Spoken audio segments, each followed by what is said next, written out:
Mi nombre es Fernando Lostao. Bienvenidos a la Fundación Cultural Ángel Herrera Oria, que es la institución que organiza el evento, pero en concreto en colaboración con la Universidad CEU San Pablo, que es la institución que gentil hermana todos, tanto la Fundación Cultural Ángel Herrera Oria como el CEU y todas sus obras educativas, pues son todos hijos de la Asociación Católica Propagandistas, como probablemente ustedes ya conozcan. Y bueno, pues les doy la bienvenida a este acto muy brevemente para saludarles, para agradecer a Editorial Encuentro, pues una vez más la colaboración y agradecer mucho a los ponentes de hoy en la presentación de este libro que en parte inédito de la obra de don Manuel García Morente, Esperanza de España, ¿no? Que este título tan que nos da un pequeño alivio, ¿verdad? En este momento que estamos viviendo, pues es una especie de asidero, ¿no? Asidero, ¿no? Hacia cosas mejores que esperamos que todos lleguen pronto para este país, ¿no? Para esta nación. Muy bien, pues le doy la bienvenida a don Rogelio Alvira, catedrático de Filosofía de la Universidad Complutense de Madrid, al director del libro, don Jaime Urcelay, y a nuestro compañero amigo, compañero en el otra obra educativa del CEU, perdón, de la Asociación Católica de Propagandistas, el debate, José María Sánchez Galera, que es el que va a dirigir un poco el acto. Entonces, simplemente, pues bueno, la estructura del acto conocida, pero la repito brevemente, pues tendrá lugar primero la presentación coordinada la mesa redonda por José María Sánchez Galera y con las otras dos intervenciones ya citadas, que presentará un poco más ampliamente José María. Luego abriremos, si no vamos muy mal de tiempo, alguna posibilidad, alguna pregunta de ustedes, del público. Y por último, pues sacar la posibilidad de firma, sobre todo, por lo menos del editor, ¿eh? Ya que obviamente el autor no está, pero por lo menos del editor, don Jaime, pues si es posible, pues alguna firma. Bien, y pues nada, José María, pues tú das la palabra para que dirijas la mesa. Pues muchísimas gracias, Fernando. Gracias a todos por acompañarnos hoy. Una de las primeras consideraciones que quería hacer de este libro es que, bueno, como saben los que viven en mi casa, yo recibo muchísimos libros al cabo del mes. De hecho, tengo ahora mismo una pila de unos 20, 30 libros de los que me tengo que deshacer porque no me caben en casa. Y lo que hago es vender, regalar, porque no me caben. Tengo que reseñarlos. Lo que con este libro he hecho una excepción y es que lo he incorporado a mi biblioteca. Habitualmente los libros que reseño, por mucho que me interesen y me parezca que están bien, como no me caben en casa o como no son más interesantes que otros que ya tengo, lo que hago es desecharlos como puedo. Y con este he hecho una excepción. Hago una excepción habitualmente cada 20 o 30 libros, para que un poco os hagáis una idea de hasta qué punto me ha parecido muy interesante este libro. Se divide en dos partes, principalmente, junto con el prólogo que nos da Jaime.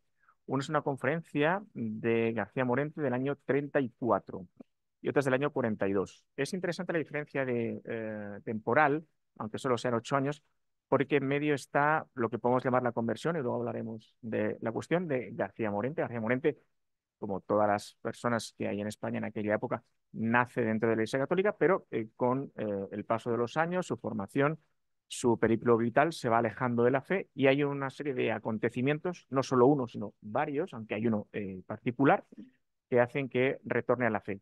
Entonces, la primera de las conferencias es qué visión tiene él de la historia de España y de qué es España, de lo que él denomina la filosofía de España antes de su conversión, y luego veremos la otra. Por lo cual vamos a ver las similitudes y las diferencias entre ambas posturas, porque yo creo que a día de hoy sigue siendo algo que nos va a dar mucho de qué hablar. Eh, Voy a dejar paso por una parte a Rogelio y por otra parte a Jaime, que nos van a hablar por una parte de quién era García Morente, de una manera muy resumida, muy esquemática, su formación, su trayectoria vital, su familia, que es un asunto bastante importante, y sobre todo quiero que habléis, como el otro día hablé contigo, Jaime, de las mujeres dentro de su vida. Cuando digo mujeres, no penséis que el señor García Morente era, digamos, un bon vivant. Me refiero a su hermana, su madre, su esposa, la importancia que va a haber dentro de su vida y luego el retorno a la fe, como decimos, ¿no? También el impacto que va a suponer la guerra civil, sobre todo el comienzo de la guerra civil. Eso va a desencadenar una serie de situaciones que lo va a llevar a que en 1927 en París él ya dé otro paso. finalmente en 1942, en la apertura de un curso académico en la Universidad Complutense, es cuando todo aquello va a desembocar en las una de las conferencias que tenemos recogidas en este libro. El problema es que pocos meses después va a fallecer. No sé si hay algo providencial en que antes de su fallecimiento no se haya podido dar precisamente esta cuestión. Y luego hablaremos precisamente de las dos conferencias, de la génesis. Me interesa mucho la génesis de la primera conferencia, Jaime, y luego los contenidos del 42. Y hay una serie de cuestiones que tengo aquí que ya iremos comentando. Rogelio, por favor. Muchas gracias. Pues yo creo que con la publicación de Esperanza de España, Jaime Urcelay y Ediciones Encuentro nos han hecho un regalo magnífico y muy oportuno. Magnífico por el acierto que supone reunir en un volumen dos conferencias de Manuel García Morente sobre el tema del ser de España y su destino histórico. Magnífico también por la presentación que Jaime Urcelay ha antepuesto a estas dos conferencias, porque en ella se dice con solvencia, con pulcritud, lo esencial que hay que saber para entender adecuadamente y situar en su contexto la enseñanza que este libro nos brinda. Regalo además también muy oportuno, no solo porque nuestra situación española actual, como ya también se ha dicho, reclama con urgencia ideas verdaderas que alimenten nuestra esperanza en España, sino también porque nos da ocasión para reparar nuevamente en la importancia y la significación del autor del libro, Manuel García Morente. Muchos de ustedes la conocen de sobra, pero quizá no esté de más recordar, sea siquiera muy brevemente, la figura intelectual de García Morente, que fue sin duda uno de los más prominentes filósofos españoles de la generación de Ortega. Como saben, nacido en Arjonilla en 1800, en la provincia de Jaén en 1886. Morente vivió sus primeros años en Granada. Entre 1894 y 1903 realizó estudios escolares y de bachillerato en el Liceo Nacional de Bayona y concluidos estudió filosofía en la Facultad de Letras de la Sorbona y en el Colegio de Francia, donde recibió la enseñanza luminosa de Henri Bergson. De regreso en España en 1909, conoció a José Ortega y Gasset, con quien viviría una estrecha amistad y cuya filosofía de la vida influiría luego en su pensamiento. Amplió estudios en Múnich y Berlín, luego en Marburgo, asistiendo a lecciones de destacados filósofos de la época como Theodor Lipps, Georg Simmel o Ernst Cassirer. En 1911 presenta su tesis doctoral, La estética de Kant, en la que entonces se llamaba Universidad Central de Madrid, y en 1912, o sea, al año siguiente, poco antes de cumplir los 26 años, obtuvo la cátedra de ética de esa universidad. Tras su nombramiento como catedrático, García Morente se entregó a una intensa actividad. Su proverbial claridad y elegancia en sus lecciones universitarias se reflejaron en obras como La filosofía de Henri Bergson, La filosofía de Kant, una del 16, otra del 17, así como en numerosos artículos publicados en diversas revistas, como la famosa Revista de Occidente. Como traductor infatigable, puso en manos del público español obras clásicas, antiguas y modernas, de filosofía, de ciencia, de cultura en general, que son todavía hoy muy estimadas. Fue en la década de 1930 cuando su figura intelectual cobró su mayor estatura.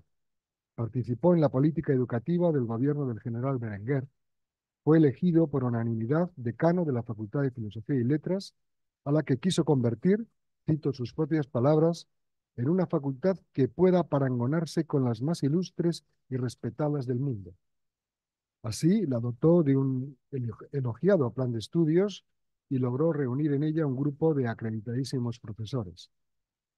Durante ese tiempo participó en eventos internacionales, como la conferencia en Weimar por el centenario de Goethe, la conferencia en Volta en Roma. En el año 32 fue nombrado miembro de la Academia de Ciencias Morales y Políticas. Su discurso de ingreso lo constituyen sus conocidos ensayos sobre el progreso. Durante el crucero universitario por el Mediterráneo, que organizó la Facultad de Filosofía y Letras en 1933, por única y última vez, lamentablemente. Disertó en la Universidad de Atenas y ahí recibió honores del gobierno griego. Al año siguiente viajó a América para dictar conferencias en Argentina y Uruguay. De ahí proceden los ciclos de conferencias bonaerenses, publicados con el título De la metafísica de la vida a una teoría general de la cultura. En 1935 y 1936 publicó artículos semanalmente en la prensa española.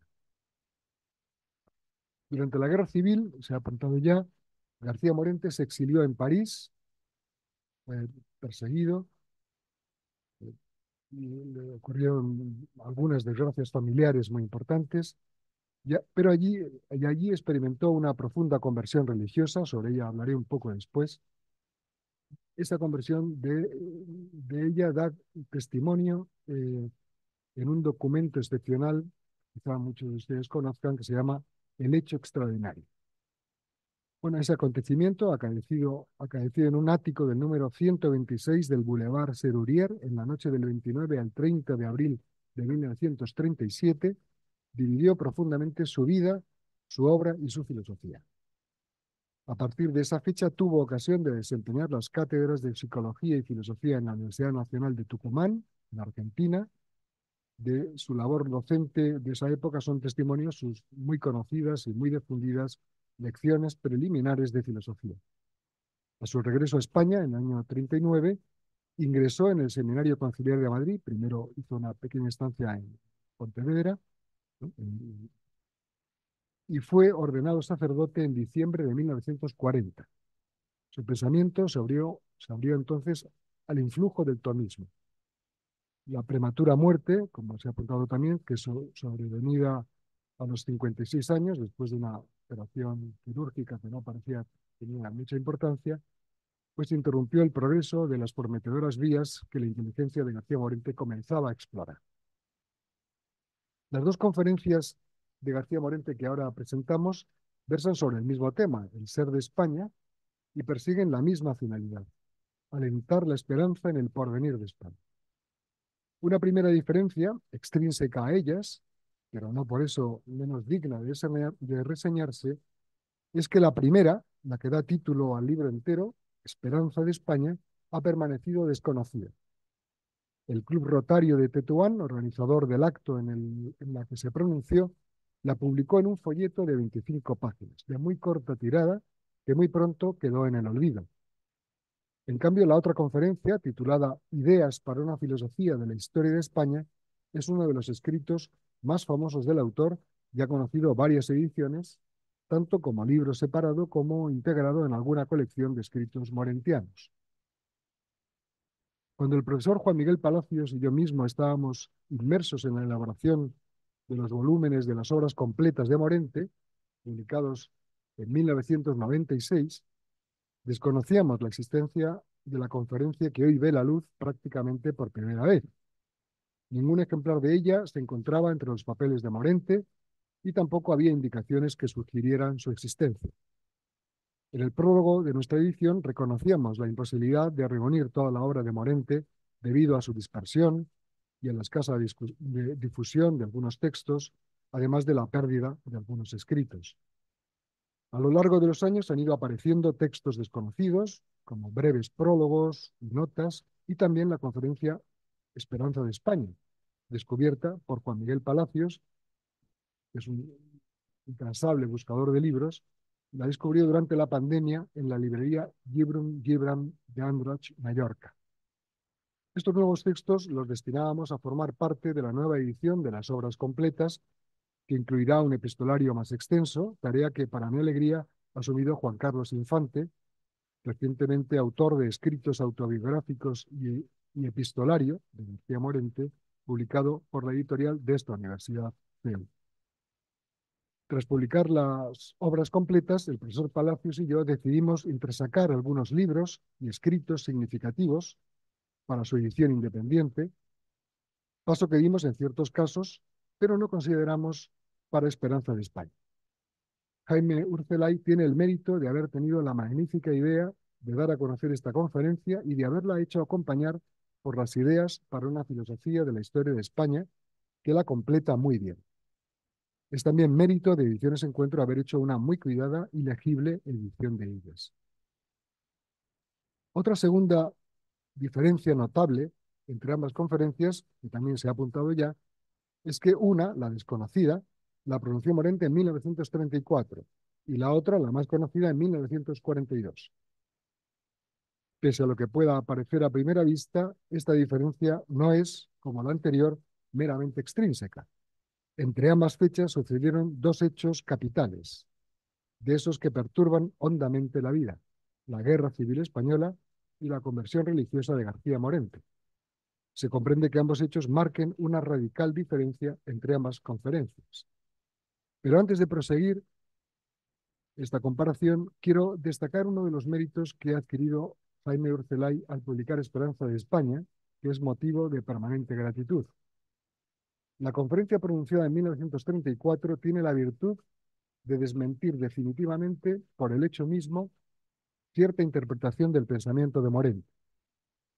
Hay algún estudioso de la historia del pensamiento español que afirma que fue la conversión de Morente al catolicismo, acaecida en circunstancias dramáticas, la que motivó su interés intelectual y afectivo por el ser de España y la esencia de la hispanidad.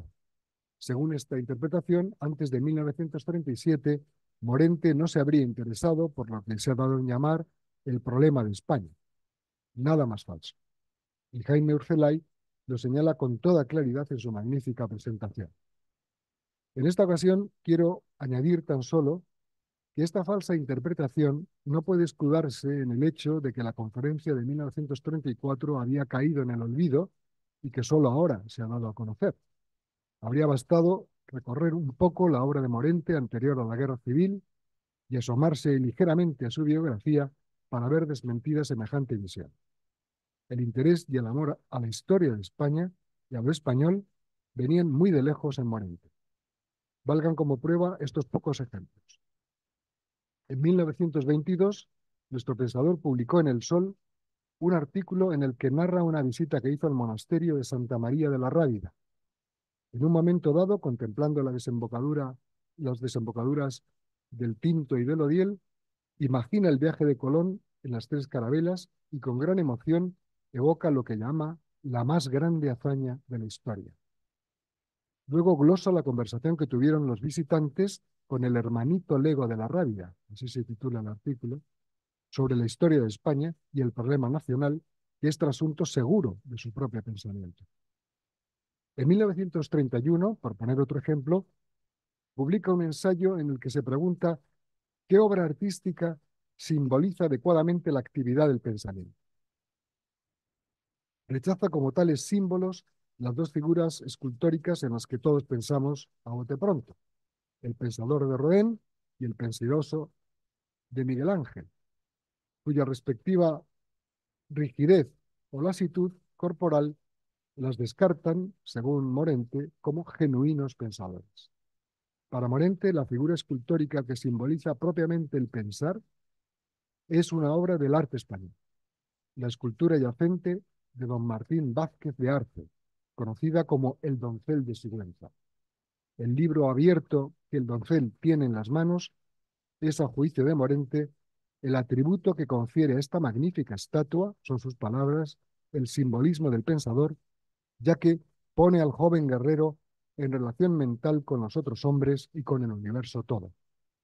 Y en fin, por no alargar esta lista de ejemplos que podría ser interminable, permítaseme citar el recuerdo sobre el crucero universitario por el Mediterráneo, consignado por Guillermo Díaz Plaja y citado a su vez por las hijas del filósofo María Josefa y Carmen, en un delicioso testimonio titulado García Morente, nuestro padre.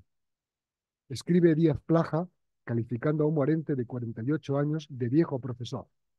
Los jóvenes tienen una idea un poco extraña de las edades. Dice Díaz Plaja: una noche, ya mediada nuestra navegación, nuestro navío había acabado de franquear el estrecho de Corinto. Navegábamos, pues, por el Golfo de Lepanto. Por la noche, al terminar la cena, don Manuel García Morente, con la palabra sabia que siempre le caracterizaba, nos recordó el lugar de nuestra singladura y nos convocó para que subiéramos todos al puente de mando. Veíamos al viejo profesor, enhiesto y silencioso, llevando en la mano su Salakoff de excursionista. El silencio por un momento se impuso al rumor del oleaje. Don Manuel parecía crecer en la penumbra y de pronto se oyó, enérgico y a la vez tembloroso, este grito repetido: España, España, España. Si proseguimos nuestra interrumpida comparación de las dos conferencias reunidas en este libro, se nos impone un hecho muy notable. Esperanza de España podría considerarse como un esbozo o bosquejo de ideas para una filosofía de la historia de España. Pero esta última conferencia introduce una innovación fundamental. Podríamos resumir el hecho al que me refiero con la fórmula, en apariencia paradójica, de novedad radical en la continuidad. La continuidad entre las dos conferencias se echa de ver, en primer lugar, en la concordancia global y en la complementariedad del relato de la historia de España, en la que se distinguen 4 etapas que en ambas se ofrecen. También se advierte, en segundo lugar, en que en ambas se recurre a las mismas categorías para describir el ser de España, eso que a veces llama Morente el alma española. Tales categorías son, entre otras, la noción de esencia vital o de cuasi persona, la noción de estilo, de símbolo de lo español, la idea de vocación, destino, etc. Pero la continuidad también se advierte, en tercer lugar, finalmente, en que ambas visiones de la esencia y la historia de España reposan sobre los mismos fundamentos teóricos, sobre la admisión de las mismas verdades filosóficas generales. Me explico. La conferencia Ideas para una filosofía de la historia de España tiene 2 partes, una general y otra particular. La general trata sobre la concepción que se formó Morente de la filosofía de la historia, o si se quiere, del sentido de la historia. La particular versa, claro es, sobre el sentido de la historia de España. La conferencia Esperanza de España es indivisa, pero su todo puede considerarse como el equivalente a la parte aplicada de la segunda conferencia. No obstante, cabe decir que también Esperanza de España tiene una primera parte general, mucho más amplia incluso que la que conforma las ideas. Esa primera parte la encuentro yo en el segundo ciclo de conferencias que dictó Morente en Buenos Aires en el mismo año en que pronunció Esperanza de España, en 1934, bajo el título de Contribuciones a una teoría general de la cultura. Lo que ahí se dice sobre la cultura puede y debe aplicarse perfectamente a la historia, tanto en la primera parte de ideas como en el segundo ciclo del curso bonaerense se discuten los mismos temas y se defienden las mismas tesis: la distinción de los diversos sentidos de temporalidad, la discusión del dialogicismo de Spengler y su noción de estilo, la oposición entre el principio de la realidad unívoca y el principio de la diversidad de la realidad, etc. En esta continuidad esencial irrumpe, sin embargo, un dato nuevo, una novedad imprevista. En Esperanza de España están ausentes Dios y el cristianismo. En Ideas para una filosofía de la historia de España, el catolicismo se confunde, por así decir, con el ser mismo de España. Comprobémoslo solo en 2 casos. El primero es que, en su búsqueda de un símbolo que defina y condense el estilo de vida del alma española, en la conferencia del 34, Morente escoge la figura del hidalgo. Ponemos el ingenioso hidalgo, el Quijote de la Mancha, ¿no? El hidalgo. Y lo describe como aquel que pone por encima de todo valor material los valores de dignidad moral, de tolerancia, de respeto mutuo. En la conferencia del 42, en cambio, propone Morente la figura del caballero cristiano, que además del respeto a los valores antedichos, vive transido de un profundo sentido de la trascendencia. El segundo caso se refiere a la cuestión del sentido histórico de la Reconquista. En la conferencia del 34 pregunta Morente retóricamente: ¿y bien, puede considerarse con justicia, con razón, que la Reconquista fuese, como se dice en muchos manuales de historia, un afán fundamental, primordial de los españoles cristianos? Si así fuese, ¿Puede considerarse con justicia que hubiésemos tardado tanto tiempo como son 8 siglos en llevarla a cabo? En la conferencia del año 42, sin embargo, dice nuestro pensador: durante 781 años, el alma española tuvo que luchar por descubrirse a sí misma, por afirmarse a sí misma, por conocerse a sí misma, en contraposición de quienes eran a la vez extranjeros e infieles. Es decir, en la segunda conferencia, Morente ve en los 8 siglos de la Reconquista el dispositivo de la providencia, así lo llama, para que la vida española conjugara en identidad fundamental el sentimiento religioso con el sentimiento nacional. ¿Qué explica esta novedad en la concepción que se formó Morente de la historia de España? Ciertamente su conversión a la fe católica. Más concretamente, el modo en que se produjo esa conversión, que no fue otro que el descubrimiento del papel que la providencia había desempeñado en su vida y que le había permanecido inadvertido hasta aquella noche de finales de abril de 1937. Es verdad que en Esperanza de España aparece una vez la palabra providencia, pero en ella no desempeña ningún papel. De la providencia, Morente tiene en ese momento lo que Sir John Henry Newman llama un asentimiento nocional, una mera idea que poco o nada influye en la vida. Su conversión a la fe cristiana le hizo cambiar esa mera noción por un asentimiento real, el que se da ante una realidad concreta y vivida que lleva a la acción y penetra toda la vida de un ser humano. Permítanme que recuerde en sus líneas esenciales el proceso que llevó a Morente a su conversión, que él mismo narra magistralmente en El hecho extraordinario. Viviendo precariamente en París y enfrentándose a numerosos fracasos al intentar llevar allí a su familia, que estaba en España, experimenta angustia y remordimientos. El 28 de abril de 1937, solo en su piso, reflexiona sobre su situación, culminando en una experiencia metafísica sobre su propia contingencia. El 29 de abril, lucha con la idea de la providencia, que se le impone inevitablemente. Al principio la considera una mera puerilidad, pero poco a poco va ganando fuerza en su mente. Al cabo, considerando que la vida está compuesta de hechos llenos de sentido, se opone al determinismo natural, que solo puede explicar hechos brutos, y concibe la providencia como máximamente inteligente. Pero esa providencia es todavía sumamente abstracta, propia de un Dios deísta, lejano y trascendente, un Dios intelectual, nos dice, en el que se piensa, pero al que no se reza. Fue la experiencia de la noche del 29 de abril de 1937 la que le permitió poner rostro a esa providencia abstracta.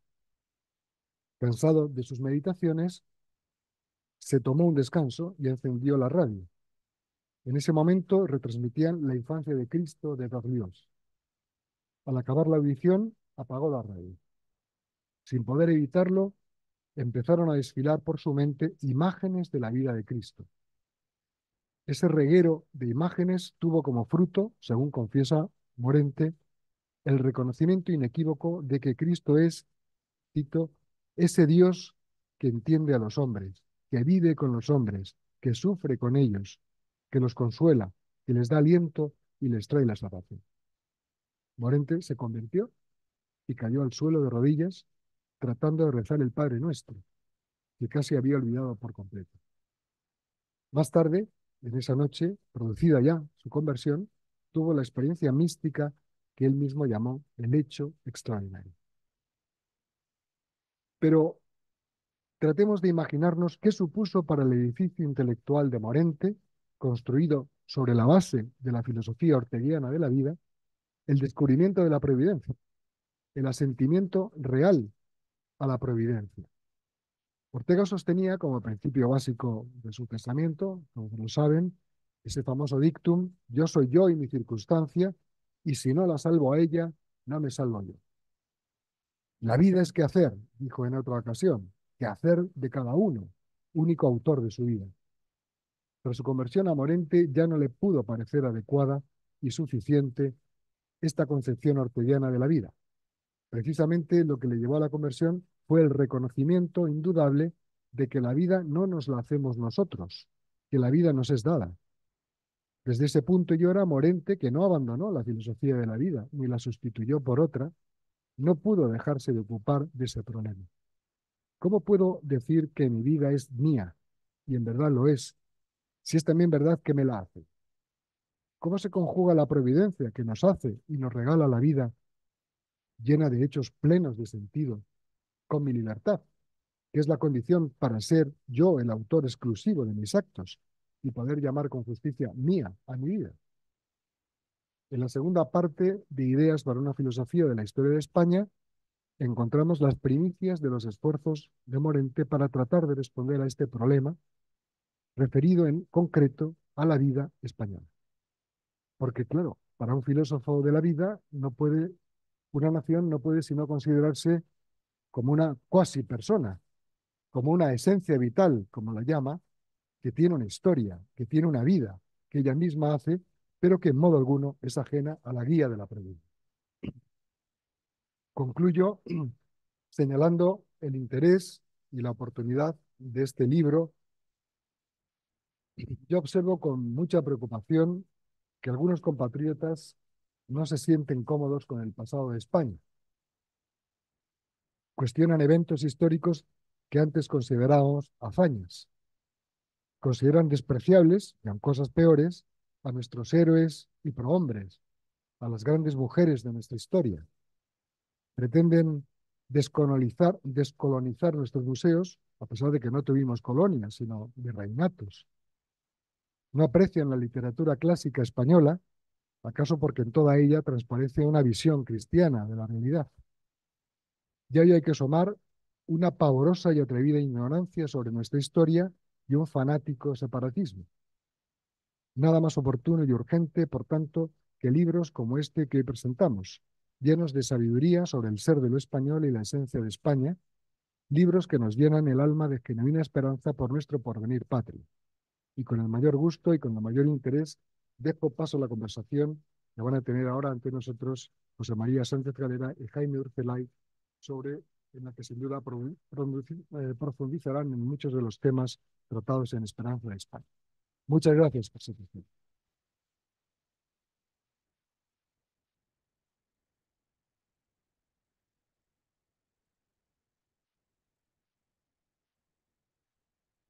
Muchas gracias, Rogelio. De lo que has comentado hay una serie de aspectos que al público actual creo que le llama mucho la atención. Uno es ese crucero del año 33, esa convivencia de profesores y estudiantes de la Facultad de Filosofía y Letras de lo que entonces se llamaba la Universidad Central. Una nota, desde mediados del siglo XIX hasta en torno a 1953, corrígeme el dato porque es probable que me equivoque, en España la única universidad que podía emitir doctorados era precisamente esa universidad. Eh, y luego a partir de los años 50 es cuando ya se permite que el resto de las universidades españolas... Primero había esas dos, la de Madrid y la de Barcelona, que por eso se llamaban Central, permitían el doctorado, y después ya se ha permitido ya las leyes posteriores, ¿no?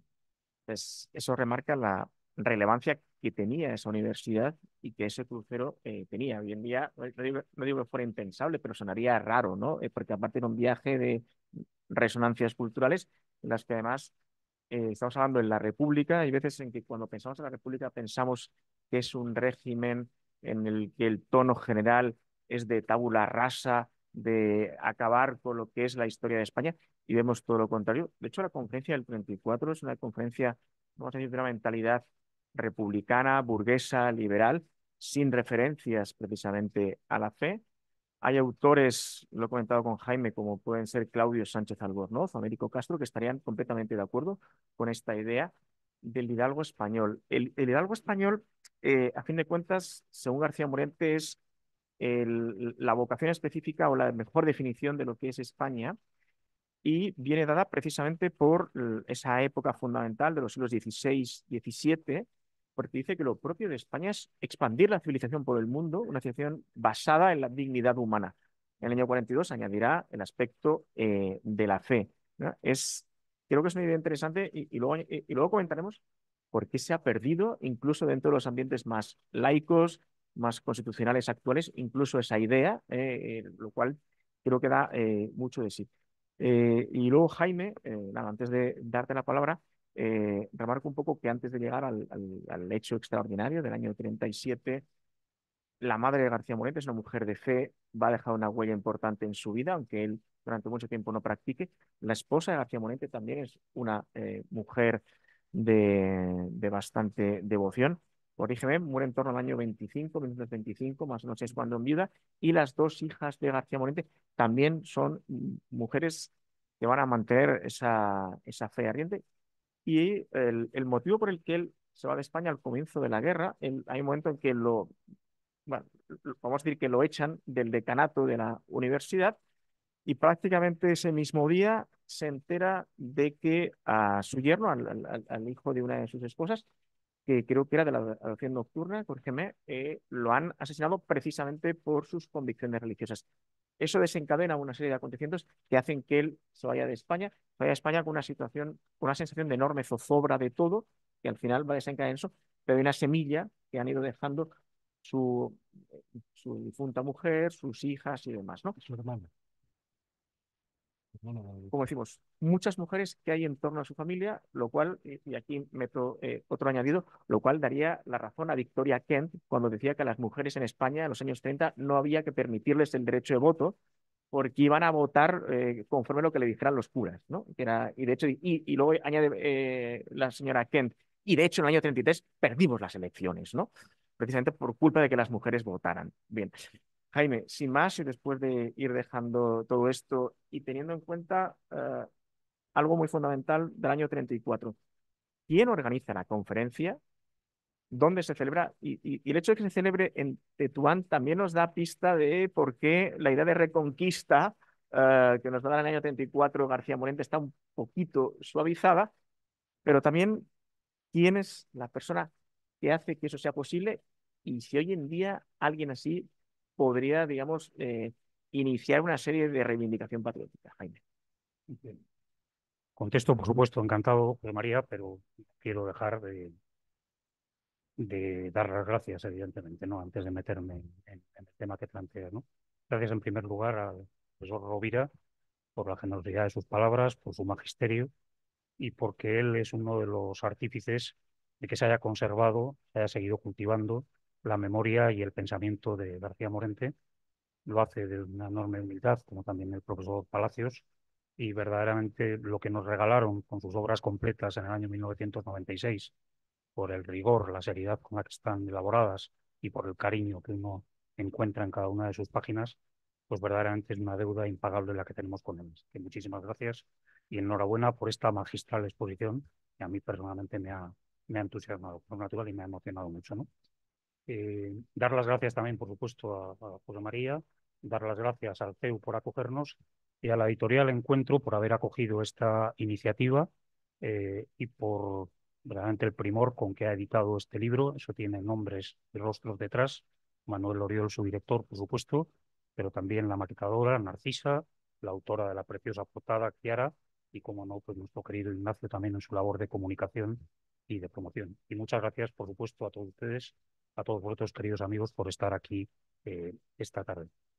Yo tengo que confesar además una cuestión, y es que más allá de mi admiración personal hacia la ejemplaridad como pensador, como maestro y como persona de García Morente, hay también alguna vivencia personal que hace que de alguna manera me sienta especialmente vinculado con él, ¿no? Y son vivencias muy modestas, pero permítanme que en este ambiente de confianza y de amistad se las comparta, ¿no? Son de esas coincidencias que se dan en la vida, ¿no? Nuestra buena madre, de mis hermanos y mía, después de la guerra había sido alumna del Colegio de la Asunción en la calle Velázquez, siendo Morente, recién ordenado sacerdote, el capellán del colegio, año 1941. Y doy fe de que mi madre hablaba con verdadero cariño de su capellán. Por contarlo todo, parece que además alguna intervención tuvo también el padre Morente para que mi madre superara el examen de estado, y esto le quedó se lo quedó grabado, ¿no? Pero la casualidad no termina ahí, ¿no? Y es que ese mismo año, mis padres, evidentemente, nuestros padres no se conocían, también año 1941, también la vida de mi padre o la vida de García Morente se cruzó con la de mi padre, ¿no?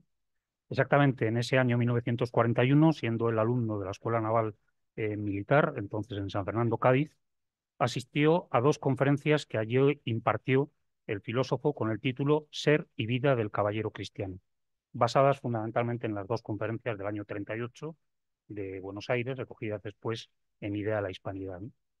Morente terminó proponiendo a los futuros oficiales de la Armada el arquetipo ideal del caballero cristiano y literalmente les dijo lo siguiente: no olvidéis nunca que para ser buenos caballeros cristianos habéis de servir irremisiblemente a estas tres cosas: a Dios por encima de todo, a España después de Dios, y cada uno de vosotros a vuestro honor.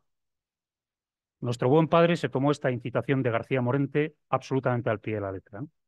Y de ello nos dio ejemplo vivo de caballero cristiano hasta el último aliento, ¿no? Y quiero destacar que no solamente él, sino con él buena parte de su generación, de una generación extraordinaria e irrepetible, la de la posguerra, la que construyó esforzadamente la España del desarrollo y a la que en este afán actual de politizarlo y de ensuciarlo todo, no se está haciendo verdadera justicia. Pero es que además, salvando la enorme distancia, evidentemente, de talla moral entre esa generación y quien les habla, lo cierto es que también por mi parte tuve la fortuna de encontrarme siendo muy joven con García Morente. Desde luego de otra manera, claro. Fue a través de uno de esos libros de Austral, de la serie verde de ensayos y filosofía, que tanto respeto daban, ¿verdad?, a diferencia de los aceptos y de los granates, que se llamaba Idea de la Hispanidad. A mí esa lectura me marcó para siempre y nunca agradeceré suficientemente a quien la puso en mis manos. Probablemente sería mi Javier, que está ahí sentado, que debo esto y otras muchas cosas, ¿no? Y me ayudó a descubrir nada menos y nada más que cuál podía ser mi mejor yo, y que había una comunidad de personas concretas que empezaba en mi propia familia y que se llamaba España, a la que merecía la pena amar e intentar servir. Tampoco en este caso me correspondió a mí, por supuesto, ser un caso aislado.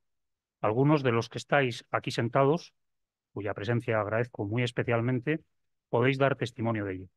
Construíamos entonces, hace ya muchísimos años de esto, una comunión de amistad y de ideales que, más allá de los complicados avatares de la vida, se mantiene, gracias a Dios, hasta hoy. García Morente y su idea de la hispanidad, su propuesta del caballero cristiano, ha sido siempre para nosotros, más allá de lo que la vida ha querido proponernos, esa antorcha segura que nos ha iluminado y que nos ha guiado, ¿no? Por eso comprenderéis hasta qué punto me resulta emocionante, me resulta un privilegio, tanto tiempo después, haber podido participar en la edición de esta obra del maestro García Morente, que vivo como un pequeño tributo de gratitud eh, personal y familiar hacia lo que él ha representado. He de decir también que yo me jactaba, y me viene muy bien el quitarme los humos, de haber sido el descubridor del tema, ¿no? Y hoy el profesor Rovira me ha comentado que ya la tenían localizada la obra, de lo cual me alegro inmensamente, porque si alguien verdaderamente merece reconocimiento por su labor hacia García Morente, pues son ellos dos, con lo cual es un acto de justicia, ¿no? Pero he de decir que de pura casualidad, pues la descubrí yo también. Ciertamente un poquito después, por lo que he visto, porque fue hace un año, no en una librería de Palma, Mallorca, en una librería de Barcelona, de una manera además bastante casual, y con estos antecedentes modestísimos y muy domésticos que les acabo de comentar, pues se pueden imaginar que para mí fue verdaderamente emocionante el haber descubierto esta obra, como saben los que me sufren todos los días en casa, ¿verdad? Dicho todo lo cual, no podía dejar de decirlo, perdóname, José María, voy al tema, ¿no? No me he olvidado de ello, pero hay cosas que uno no debe contenerse, ¿no? Eh, Ciertamente el contexto de esta conferencia es llamativo, ¿no? Es llamativo. Yo creo que es muy importante el crucero del Mediterráneo. Por supuesto, uno rastreando las obras completas encuentra detalles que hacen pensar que él ya vivía su pasión por España, que él quería España, que conocía su historia, que le preocupaba, etcétera. Pero donde yo encontré las claves fue en ese acontecimiento extraordinario que es el crucero por el Mediterráneo, donde a García Morente, como director, le correspondió hacer un poco de embajador de España, donde tuvo que hablar muchas veces de España ante gentes muy diversas y donde dio 2 conferencias sobre España en la Universidad de Jerusalén y en la Universidad de Atenas. 2 conferencias que hemos perdido. Por otro lado, él, cuando volvió del crucero, publicó en la revista de la Residencia de Estudiantes una crónica del viaje donde decía que uno de sus mayores orgullos había sido ver cómo se admiraba a España y a su historia en todo el Mediterráneo y cómo, por otro lado, la leyenda negra había sido ya superada. Esto, unido a esa deliciosa anécdota del España, España, España, a uno le hace pensar que esto no es una improvisación, efectivamente, ¿no? En ese crucero conoce a quien le invita al Club Rotario de Tetuán, que es un personaje curiosísimo, tentado estado de hacer un navallero y perseguir hasta el caso, pero ya me conozco, que es Jacobo Ventata, que además nos va a introducir algún elemento que te va a dar de sí de cara a este tema del hidalgo, de la fe cristiana, de la posibilidad de aproximación desde la laicidad a esta nobleza de espíritu, etcétera, etcétera. Jacobo Ventata es un personaje curiosísimo. Era un sionista que vivía en Tánger, él concretamente, destacado miembro de la comunidad judía, pero curiosamente también representante de España en la Asamblea Legislativa Internacional de Tetuán, en este caso concreto. Porque además Tánger era ciudad internacional. Porque era ciudad, de Tánger, perdón, era ciudad internacional. Tetuán estaba bajo dominio, bajo soberanías también. Eso es. Donde curiosamente se le reconoce, por la documentación que he podido consultar, que ejercía una extraordinaria labor de defensa de los intereses de España con un espíritu patriota. Realmente nativo el ver como esto, ¿no? Él en el año 42 se marcha a Venezuela y está muy en contacto con el mundo sionista internacional y tiene mucha relación con el nacimiento del Estado de Israel, y que era un personaje de cierta relevancia. Él embarca en el crucero del Mediterráneo, disfrazado, si se me permite la expresión, de técnico de turismo. Esto es muy interesante. ¿Qué hacía este buen hombre de técnico de turismo en el crucero por el Mediterráneo? Tuve la fortuna de encontrar en una de las monografías que hay sobre el crucero la clave del asunto, que es nada más y nada menos que una carta privada del director de Asuntos Exteriores de entonces, José Manblas, al embajador de Grecia, pidiéndole que preparara el viaje. Y le cuenta que va en el crucero como técnico de turismo un enamorado de la historia de España, un gran patriota español, cuyo cometido realmente es contactar con las comunidades judías del Mediterráneo a efectos de poder organizar conferencias y otros actos de propaganda en favor del pueblo judío. O sea, llamativa el que el director de Asuntos Exteriores le encomiende semejante misión. Sin duda, García Morente y Jacobo Mentata debieron conocerse en el crucero y a raíz de aquello, a los pocos meses de volver, le pide que, aprovechando las vacaciones universitarias, concretamente fue el 2 de enero, se desplace al norte de África para dar 3 conferencias que deduzco que debieron ser muy parecidas en 3 plazas del norte de África, entre ellas Tetuán, que es la que conocemos, ¿no? Bueno, la curiosidad.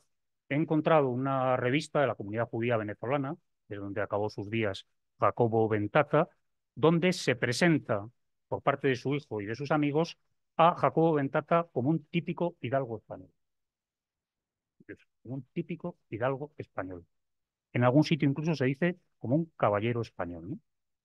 Y sin embargo, él, hasta el último de su vida, ejerció de una manera muy militante, por entendernos, su condición de sionista. Dato verdaderamente desconcertante. Y esta es la génesis verdaderamente curiosa, hasta donde yo he podido averiguar, evidentemente, de esta conferencia, en los clubes rotarios, además, que estaban recién nacidos.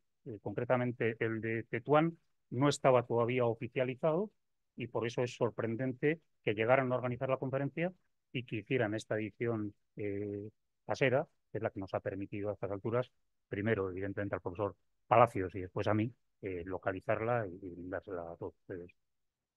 Es un ciclo de 3 conferencias en enero del 34. Una es Tánger, que como decimos es ciudad internacional, en la que tiene presencia Jacobo Ventata. otra es Tetuán, que siendo ciudad marroquí está bajo soberanía española, y la otra es Ceuta, que es ciudad española. Es muy interesante que sean como tres ciudades próximas, con, digamos, esas pequeñas diferencias, pero donde hay una comunidad hispana muy, muy notoria. Entonces, una pregunta que os traslado es, claro, de la de Tánger y de Ceuta no tenemos pistas, podemos deducir que el contenido no sería muy disimilar del que tenemos acá. Y una pregunta que quería haceros es, en esa diferencia que hemos notado entre el 34 y el 42 con respecto a la Reconquista, hay, digamos, una visión muy condescendiente con respecto al Islam en la 34 y todo lo contrario en el 42. ¿Hasta qué punto tiene que ver con el pensamiento del propio García Morente o con el público que tiene delante? Eh, Bueno, no lo sabemos evidentemente, pero hay un dato evidente, ¿no? Cabe pensar, no sé las cifras exactas, que la población de origen europeo en ese momento en Tetuán era relativamente limitada. En cambio, hubiera una mayoría de población musulmana, ¿no? Por otro lado, por lo que he estado leyendo de Jacobo Bentata, él tenía su particular idea sobre la Reconquista, ¿no? Y la relación de los cristianos y los musulmanes. Posiblemente de esto conversarían y mucho las largas navegaciones por el Mediterráneo, ¿no? Para pensar a las dos personas, por lo visto Ventatas había bastante historia de España también hablando de estos temas, ¿no? Yo me imagino que entre la falta de fe en ese momento de, de García Morente, que lógicamente te hace mirar la realidad y te hace mirar la historia de una manera limitada, ¿no? Estás perdiendo al final una dimensión muy luminosa para interpretar esa historia, ¿no? Que probablemente en el año 34 todavía no había terminado de madurar este esbozo de las 4 etapas de la biografía de esa cuasi persona que llama a España. Por otro lado, encontrarse ante un público que sería muy limitado. He encontrado el dato de que el Club Rotario de Tetuán tenía 26 afiliados en ese año, ¿no? Con lo cual debía ser también una cosa relativamente restringida. Pero me imagino que encontrarse ante un público musulmán o judío, porque la comunidad judía también era importante, pues me imagino que de alguna manera lo obligaría a modular también un poco su punto de vista sobre lo que significó la Reconquista, etcétera. Quiero pensar, pero corrígeme. Por decirte, no, yo creo que tiene razón. Lo que a mí me sorprende es que ante la ocasión, en el Golfo de Lepanto, ante la ocasión más grande que vieron los siglos, España, España, España, ¿no? Eso también diría algo, ¿no? Luego, el otro día que estuvimos charlando, Jaime, te comentaba que yo entre el texto del 24 y el del 42 observaba una diferencia. Es que el del 34 parece un texto, digamos, no con gran emoción, parece que está escrito, redactado o pronunciado de manera reposada. Sin embargo, en el 42 hay mucha emoción, hay muchos incisos. Tú comentabas que podía deberse al hecho de que la del 34 estuviera como transcrita de manera simplificada, pero decías que también podía tener que ver con el estado propio emocional de García Morente, y lo cual también me vincula a que en el texto del año 42 no sé si hay una visión muy arrebatada de la fe y de las posibilidades de la fe, o hasta qué punto el ambiente, digamos, triunfante de la España de aquel momento también condiciona el discurso o el tono del discurso. Yo creo que sí, que ciertamente hay mucho de eso, ¿no? Es un ambiente de la posguerra, justo el triunfo de Franco, en fin, la inauguración de nuevo de la ciudad, de la universidad en el caserón de San Bernardo, porque la ciudad universitaria había quedado destruida. Pues sí, seguramente tiene mucho que ver eso también, pero yo creo, sinceramente, que, o sea, que la conversión de Morente fue auténticamente genuina, digamos, no fue eh, ninguna, digamos, cosa ocasional para hacerse, sino que realmente fue una experiencia auténtica y que probablemente pues estaba influido por todo el ambiente de la época, eh, por todo ese peso que tenía, porque también él durante la guerra también hizo propaganda, digamos, a favor de Franco, en fin, de la nación española, de las tropas nacionales, y él yo creo que vivía eso como una cruzada, realmente, como se vivía en ese momento, ¿no? Como una auténtica cruzada, ¿no? Y por eso yo creo ese tomo también, ¿no? Que está ahí, ¿no? Está en otros escritos de esa época también, ¿no? Bueno, yo creo que no es muy difícil de entender cuál era el ambiente que se vivía en ese momento, ¿no? La guerra que acababa de cerrarse había tenido una significación religiosa muy importante, había habido una persecución religiosa muy grande, había habido muchos mártires y lógicamente eso estaba en el ambiente y eso regó un resurgimiento de la fe católica en España verdaderamente espectacular, que podía tener una parte más gregaria, pero que tenía que tener una parte muy sincera y muy real. Lógicamente él participa de ese ambiente y eso explica ese tono tan optimista con el que termina la conferencia del año 42, donde efectivamente parece que el futuro de la humanidad y en particular de España es una restauración a través de la civilización cristiana, ¿no? Hay que entenderlo, vamos, no es muy difícil transportarse a ese momento, ponerse en el lugar de García Morente, que además en lo personal estaba viviendo un momento de un fervor extraordinario, que cuando uno lee el testimonio de sus hijas, precioso, cuando lee su diario de ejercicios espirituales, cuando ve los testimonios de quienes la ayudaron en el tránsito en el monasterio de Pollo, los mercedarios, etcétera, pues verdaderamente era un hombre que había descubierto por fin, después de tanto buscarla a través de la filosofía, la verdad con minúscula, había encontrado la verdad con mayúscula, ¿no? Y eso, lógicamente, pues a cualquiera le transforma radicalmente y pasa a una persona de esta talla, de esta profundidad y de este fondo, ¿no? Como era García Moreno. Hemos comentado antes que la idea del hidalgo español, digamos que sería una versión laica del caballero español. Es evidente que el siglo XVI y XVII son siglos transidos de ideales religiosos. Sin embargo, digamos, en los años 30, en este ambiente laico, he comentado estos dos autores, Claudio Sánchez Albornoz y Américo Castro. Me parece que las ideas son similares, aunque no los cita. Él cita a otros autores en la conferencia del año 34. La cuestión es, ¿qué ha pasado en ese mundo que no participaba de la fe en los años 30, pero se participaba en la unidad de España, para que a día de hoy yo creo que nadie, digamos, defiende el modelo de liderazgo español, porque dentro de los modelos que podemos denominar laicos o de los movimientos políticos laicos, eso ha desaparecido, ese legado ha muerto. ¿Qué ha pasado en eh, para que ese consenso entre creyentes y no creyentes que podía ser el hidalgo haya desaparecido?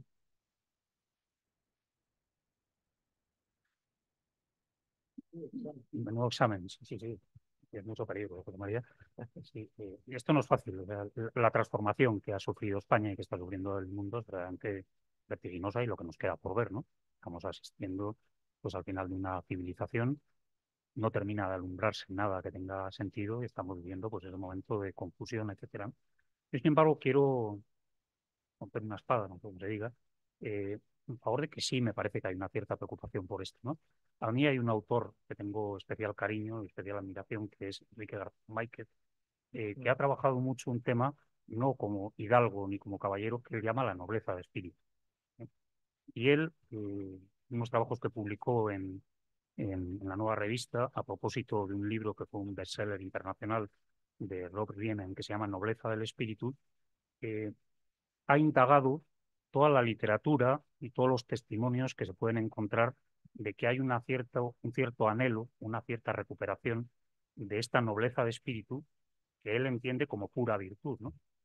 Javier, nuevamente te cito, tiene puesto en el de su museo una frase que tú atribuyes a Santa Teresa de Jesús, me parece, ¿no? Que dice algo así como solo virtud es nobleza, porque en definitiva él dice que la base de la nobleza de espíritu está en la ética aristotélica, que es la ética de la perfección moral. Y eso obedece a un anhelo del corazón humano de ser mejor, de buscar lo bueno, de buscar lo verdadero, de buscar lo bello y de encarnarlo en forma de conductas. Y a esas conductas se les llama virtudes, ¿verdad? Cuando se convierten en hábitos buenos de la razón práctica, ¿no? Yo creo que una de las razones por las que andamos tan perdidos en esto que tú dices es que se ha dejado de hablar de la virtud, de otras cosas, ¿no? Y se ha sustituido por un mundo etéreo de valores que no sabe demasiado bien dónde están, ni en qué se encarnan, ni qué significan, etcétera. Parece que lo de la virtud se considera una cosa eh, de la que hay que huir, ¿verdad? Y así nos luce el pelo, ¿no? Él dice, y me gusta mucho la expresión, que a él le encantaría escribir un libro, y también, evidentemente, que se llame Aristocracia para todos. porque él está convencido de que esta propuesta de la nobleza de espíritu es una propuesta que responde a la constitución antropológica del ser humano y que por lo tanto llegará un momento que las sociedades anhelen la vuelta ahí, ¿no?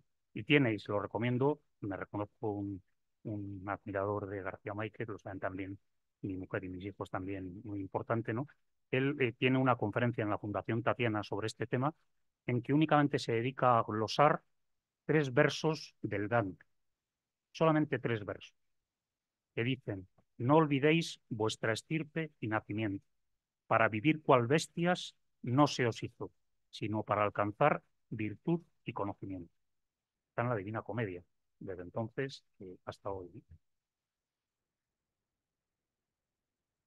Pues poco puedo añadir, ¿no?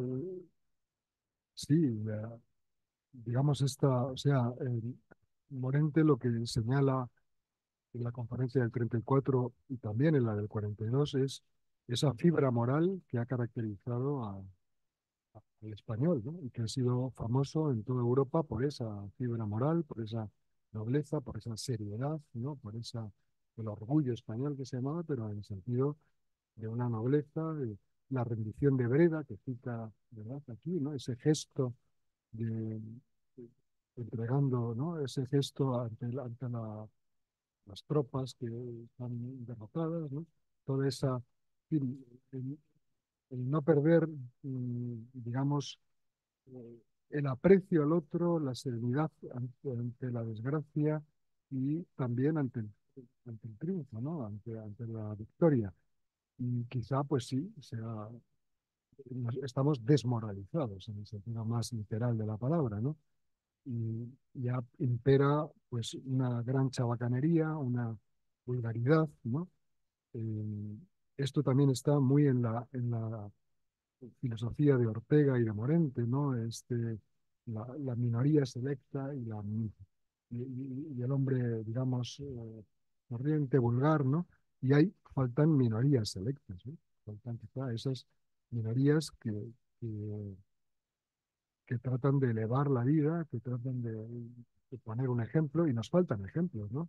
Faltan auténticos maestros en las universidades, faltan intelectuales de auténtica referencia, y claro, pues todo esto se nota, ¿no? Pero cuando a los españoles se nos da algo mejor, que no una televisión mala o noticias que son siempre terribles, ¿no? Para anunciar el tiempo, la catástrofe, el tiempo, el peor invierno de la historia de la humanidad y tal. Cosas así, cuando se nos dan cosas buenas, pues el español responde, ¿no?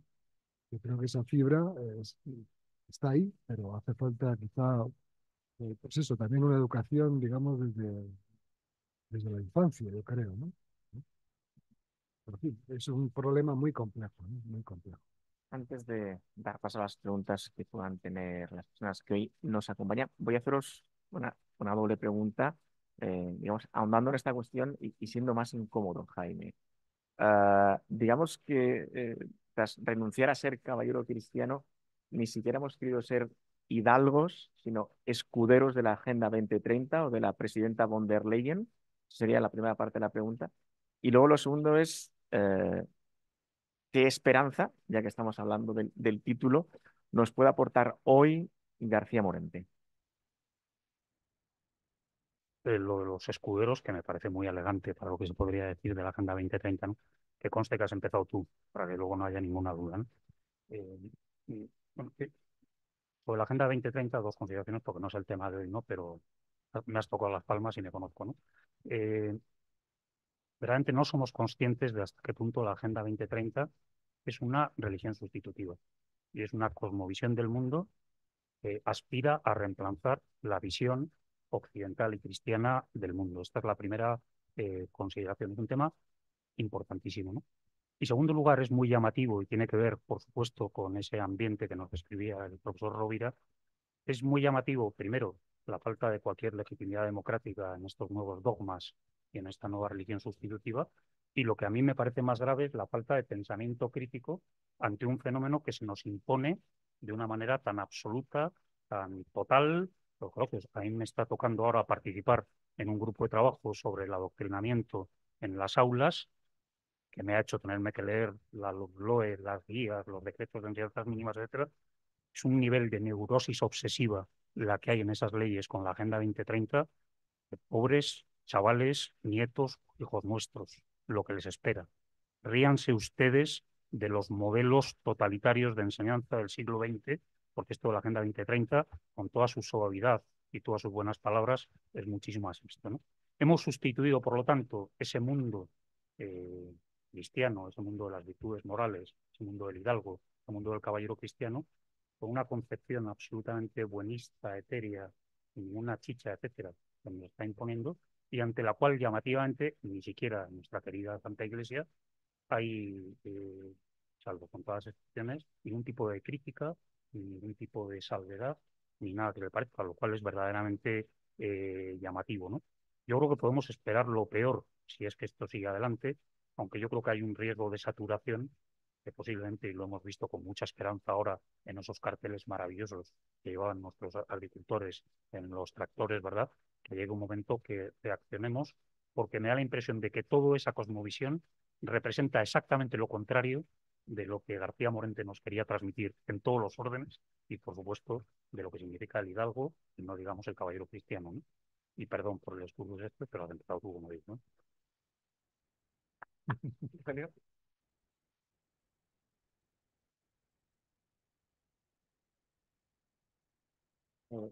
Rogelio, si tienes alguna puntilla, sobre todo la idea de esperanza que nos puede aportar hoy García Morente. ¿Qué inspiración nos transmite el texto para hoy? O sea, no contemplarlo como un texto condicionado por lo que sucedió en los años 30 o 40, sino cuánto de aprovechable, de imitable, de incorporable a nuestro día a día nos dice hoy García Morente después de 80 años. Es una cuestión también muy complicada, muy difícil, pero yo creo que mm, la esperanza que a mí personalmente me aporta es la que en principio me aporta Morente, ¿no? Yo también tuve mi encuentro con Morente mucho después de su muerte, ¿no? En la lectura de algunos de sus ensayos, ¿no? De algunos de sus escritos. Eso me llevó a estudiar filosofía y a dedicarme un poco a ello. Y yo creo que la esperanza que me da es lo que él hacía, era mirar la realidad, tratar de describirla lo más fielmente posible, tratar de comprenderla. Y yo creo que eso es lo que nos falta. Estamos ideologizados, estamos negando las evidencias más radicales. eh, y al final eso no se sostiene. Esa es mi esperanza. Que al final vivir en una cosa absolutamente falsa en la que no podemos hablar de ciertos temas, de ciertas cuestiones, de que no podemos definir qué es un ser humano, un hombre, una mujer, porque entonces ya se pueden enfadar. Todo eso al final es que va contra las evidencias más elementales. Entonces, cuando tengamos ese arresto de decir, llamar a las cosas por su nombre y decir que el emperador está desnudo, pues entonces quizá ahí se pueda vencer. Pero yo creo que es la realidad, el choque con la realidad, el intento de contemplarla como él ha hecho con la historia de España, con el pasado nuestro, de verlo claramente, qué ha sido nuestro pasado realmente. Vamos a verlo, vamos a ver realmente. No digo que una leyenda rosa, ¿verdad? Que todo lo hayamos hecho maravillosamente bien, pero vamos, tampoco la leyenda negra, ¿no? Eh, Cuando veamos eso, cuando seamos capaces de no inventar una historia, como se inventan las historias de las regiones, de las naciones, etcétera, sino cuando sepamos atenernos a los hechos, yo creo que de ahí nacerá, de la verdad tiene que nacer esa esperanza, ¿no? De ninguna otra cosa, ¿no? Creo yo.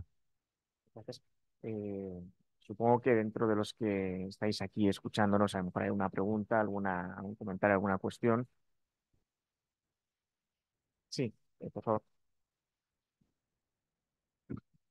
Hola, buenas tardes. Es únicamente si la masonería tiene alguna intervención con García Morente. Este es un tema complicado. Uno de los Me biógrafos imagino. de García Morente, sacerdote de Valencia, que hizo su tesis doctoral, estudia a fondo, ¿no? Él estuvo, desde luego, en el entorno de la institución libre de enseñanza, estuvo muy cerca, por lo tanto, de personalidades, de personajes de la República que consta que fueron masones, ¿no?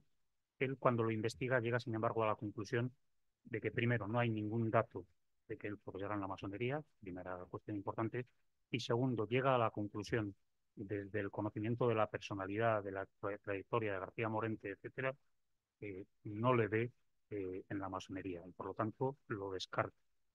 Este autor, que es concretamente se llama Montiú, el padre Montiú de Barcelona, y él lo descarta. En lo que se refiere a la conferencia del año 34, sí hay datos de los propios rotarios, es decir, esto no es ninguna leyenda negra de ningún tipo, de que los clubes rotarios del norte de África que surgen en esa época, en los años 30, estaban dirigidos por personalidades masónicas, ¿no? Es decir, que ahí hay un tingladillo que efectivamente nos acerca a esa realidad. Pero este biógrafo, que se mete muy a fondo con su vida, llega a la conclusión de que García Morente no.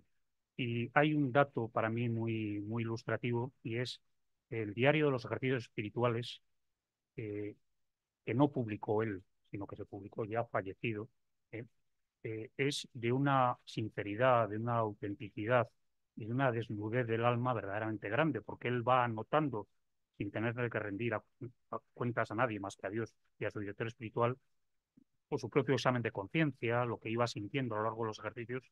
Yo no he encontrado absolutamente nada que pueda hacer pensar que él sentía un arrepentimiento por haber estado metido en una historia como era la masonería entonces, que claramente, y sobre todo después de la guerra, se consideraba como totalmente incompatible con la condición de sacerdote, por supuesto, y de católico, ¿no? Yo también comparto eso radicalmente, ¿no? No hay ningún dato, digamos, que avale esa tesis, ¿no? Ciertamente, quien sea, quien nos habrá encontrado con algún masón alguna vez y si no se sabe que lo era, ¿no?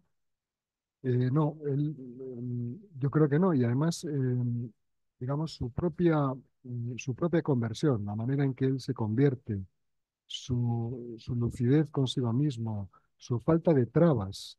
Porque una de las cosas que le prometió a su hermana Guadalupe le dijo, si alguna vez recibes la gracia, no tenía que ser él. Y eso, Morente, se lo dijo eso a su hermana en el lecho de muerte. Y él se lo prometió, se lo prometió. Entonces, cuando él recibió la gracia, no se negó. Y realmente no hay ningún testimonio que diga que yo me vuelvo atrás, no.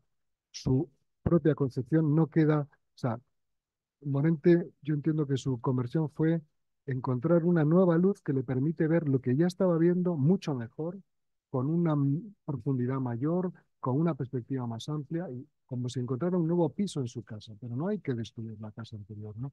No creo que tuviera esa pretensión, ¿no? Y creo que hablar de la masonería es un mito, en este caso, que no tiene ningún fundamento, ¿no? Hay gente obsesionada con esas cosas que de pronto dice que Morente, porque, claro, en la institución libre de enseñanza era lo que había, era lo único que había, donde se daban becas de viaje, donde pues, él colaboraba, él escribía en el boletín de la revista. Claro, es que ¿qué iba a hacer un intelectual que se estaba formando en esa época, ¿no? Pero de ahí a pertenecer a la masonería hay mucho, ¿no? Y eso no se puede, vamos, no hay nada, ¿no? Yo también el trato con sus propias hijas cuando ellas vivían, ¿no? Te das cuenta que no hay nada de eso en absoluto, ¿no? Ningún fundamento para decir eso, ¿no? Muchísimas gracias. ¿Alguna pregunta más? Seguro que sí, porque estamos hablando de un tema de un día muy discutido, de qué es España, a fin de cuentas, y cuál es nuestra vocación. Sí, espera, te dan el micrófono. Sí. Quería preguntar por la influencia que habéis comentado que tuvieron tanto sus hijas como su mujer y su hermana. Acaba de citar usted que su hermana, por ejemplo, le dijo el tema de la gracia, pero por si nos pueden dar más detalles para que veamos cómo fue. Gracias. Bueno, su mujer, o sea, ellos se casaron con la condición, la mujer le puso la condición de que tenían que educar como católicas, en fin, a las hijas, Y ciertamente eso no cumplió tabla. La mujer murió en fin, muy prematuramente. Él siguió. Y hay una anécdota que cuentan las propias hijas en ese recuerdo de su padre, en el que iban con mucha frecuencia, cuando acababa de fallecer, iban con mucha frecuencia al cementerio a visitar la tumba de su madre y ellas se ponían a rezar y cuando se distraían, porque eran unas niñas, él les decía, "Ch, seguid rezando, no os distraigáis, ¿no?". O sea, él no tenía fe, pero les decía a sus hijas que lo hicieran, ¿no? Y él, yo creo que siempre fue completamente respetuoso. Uno de mis maestros fue discípulo directo de Morente, yo soy nieto intelectual de Morente. Antes de, antes de la conversión de Morente, en una clase, me refiero al padre de Juan Miguel Palacios, don Leopoldo Bloge Palacios, que fue profesor mío, y yo tengo ya más años que Matusalén, ¿no? Pues él se convirtió, Palacios se convirtió también al catolicismo, y en una clase hubo, en fin, dijo algo, o se leyó un trabajo, no recuerdo exactamente la anécdota, en el que citaba a Dios y tal, y entonces un alumno marxista se quejó, dijo, bueno, esto es ilegal, etcétera. Y Morente le defendió en ese momento. Dijo, no, no, no, usted no puede decir esas cosas y tal, ¿no? O sea, él tenía una actitud completamente de respeto en ese momento, eh, pero en absoluto de oposición ni nada por el estilo, ¿no? Digo, a 100%, por supuesto, ¿no? Recomendarles nada más, si alguien tiene interés en conocer un poquito de cerca a García Morente, que lean un texto que es verdaderamente maravilloso, que se llama García Morente, Nuestro Padre, un testimonio escrita por las dos hijas, contando su vida familiar y contando cómo era él en la cercanía del hogar, cómo vivió los distintos acontecimientos. Y después de leer este texto, verdaderamente el surco de la fe estaba abierto en García Morente, era un hombre muy respetuoso, y fue posiblemente todas esas circunstancias, de su propia madurez y el dramatismo de lo que le tocó vivir en los primeros meses del terror rojo en Madrid, ¿no? Lo que le hizo al final pues caer en la cuenta desde el descubrimiento de la providencia, ¿no? Entonces, insistirles mucho en este texto, que verdaderamente es una introducción a la personalidad ejemplar y entrañable, sencilla, humilde, buena, ¿verdad?, de García Morente, delicioso. A mí es un texto que cada vez que lo leo me emociona, ¿verdad? Muy bonito, ¿no? Te lo prestaré. Muchísimas gracias. ¿Algún comentario, pregunta, reflexión que queráis compartir?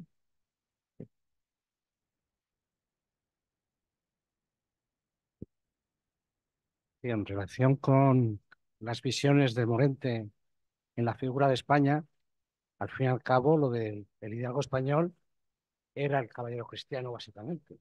Simplemente amplió su visión de lo que significaba el hidalgo y remarcó la parte religiosa como la base de sus valores, ¿no? Sí, yo creo que la plenitud humana, desde la fe, evidentemente, ¿no? Eh, consiste en integrar las virtudes humanas, las virtudes cardinales, con las virtudes teologales, ¿no?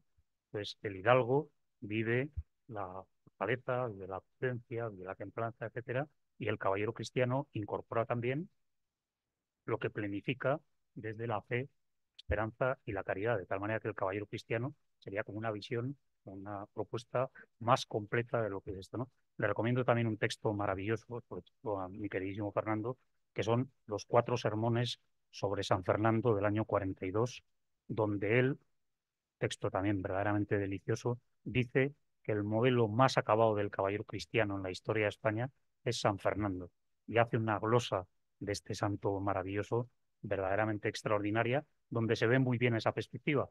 Es el hidalgo, pero es el hidalgo transformado por lo que significa vivir desde la fe, desde la esperanza y desde la caridad. Es otro texto también que da una pena que la gente se esté perdiendo estos tesoros, llamativa, ¿no? Uh-huh. Simplemente yo me pregunto, ¿el ingenioso hidalgo Don Quijote no era un caballero cristiano? Y dice, no, es un cristiano, ¿no? Entonces, es verdad que acentúa un aspecto y ahora acentúa más el otro, ¿no? Pero en el fondo era la misma idea, ¿no? Es, a fin de cuentas, la idea de servicio, ¿no?, hecho en el año 34, lo que dice es que lo definitorio de España es haber civilizado el mundo, de hecho, de una manera un poquito sencilla.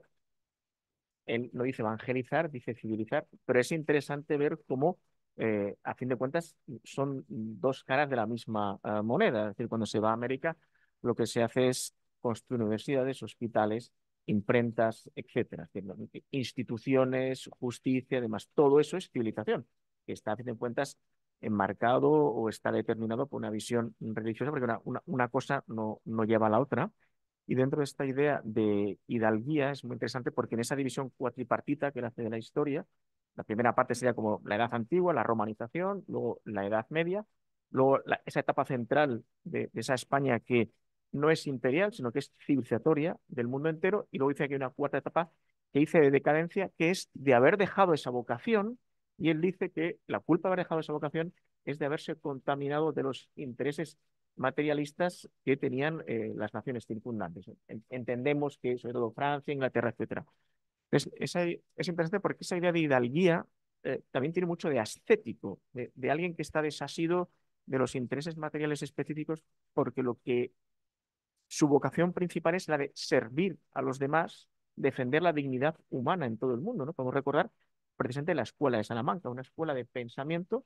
Es la única escuela de pensamiento de la modernidad, de la primera modernidad del siglo XVI y XVII en Europa, que defienden el tiranicidio. En el resto de Europa, la doctrina del tiranicidio está prohibida, los libros españoles están prohibidos, porque está prohibido decir que uno puede atentar contra el rey porque el rey es absoluto, ¿no? En España se sigue diciendo que el día que el rey no se comporte de acuerdo a las ideas de justicia, de servicio, no esté de acuerdo con las leyes, ese día se puede deponer al rey.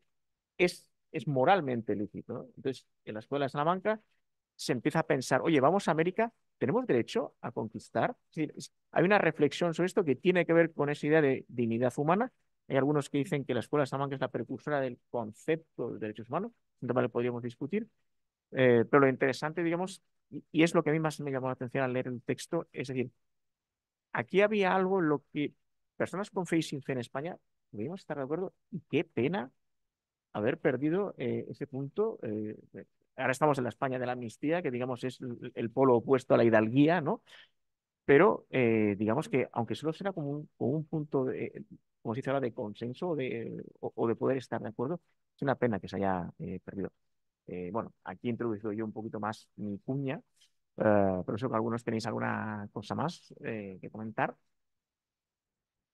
Vale, si no podemos ya un poco despedir porque estamos cerca de las 9 y antes de dos apostillas que ya pongáis vosotros para concluir, repito esa idea que a mí me gustó mucho, sobre todo cuando estuvimos hablando la otra vez, Jaime, de esa reivindicación de todas las mujeres, aparte de distintas edades, ¿no? De la madre, la hermana, las hijas, la esposa, etcétera, en torno a García Morente, que creo que reincide en algo que vemos mucho, vemos desde Agustín, incluso lo veríamos desde probablemente el Evangelio, de la importancia que siempre han tenido las mujeres. O sea, es muy difícil encontrar un santo que no haya tenido una mujer importante detrás. Evidentemente lo vemos en Constantino, pero lo vemos en Agustín. Eh, yo no sé si igual que está el hidalgo español, también hay que reivindicar a la dama española. Y con esto ya os dejo que vosotros concluyáis. Nuevamente damos gracias a la editorial Encuentro.